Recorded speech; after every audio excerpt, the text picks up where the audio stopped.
Hukum Tuhan dalam Alkitab bukanlah hukum yang sudah menyeluruh. Karena itu ketika ada kasus baru, Musa akan bertanya kepada Tuhan dan Allah dapat memberikan tambahan hukum untuk mengakomodasi kebutuhan yang terjadi. Anak-anak perempuan Zelafehat datang kepada Musa karena ayah mereka telah meninggal dengan tidak mempunyai anak laki-laki. Anak-anak perempuan ini meminta supaya nama ayah mereka jangan lenyap dari kaumnya karena tidak memiliki anak laki-laki dan menuntut tanah.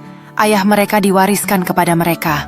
Musa menyampaikan perkara itu kepada Tuhan, dan Tuhan mengeluarkan perintah bahwa jika seseorang meninggal tanpa anak laki-laki, hak atas milik pusakanya dialihkan kepada anak perempuannya. Jika ia juga tidak memiliki anak perempuan milik pusakanya, diberikan kepada kerabatnya yang terdekat di antara kaumnya. Tuhan menetapkan aturan baru yang lebih adil untuk mengakomodasi kasus di atas.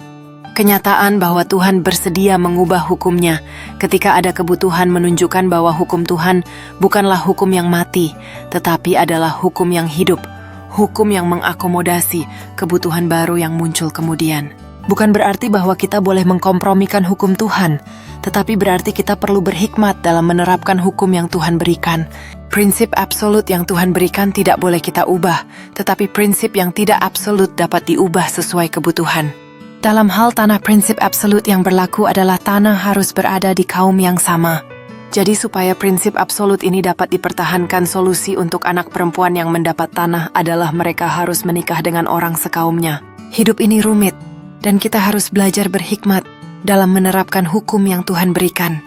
Jangan mengkompromikan prinsip kebenaran Tuhan yang absolut, tetapi kita dapat mengubah prinsip yang tidak absolut untuk mengakomodasi kebutuhan yang ada.